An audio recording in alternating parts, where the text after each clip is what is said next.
আলাইকুম।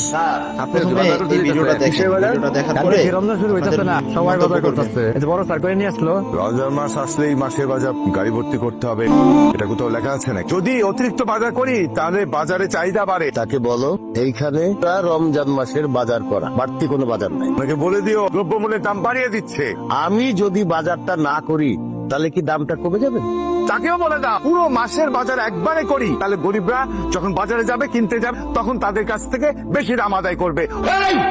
বাবা চশমা নিয়ে আসছি, চলো তোমাকে পৌঁছে দিই।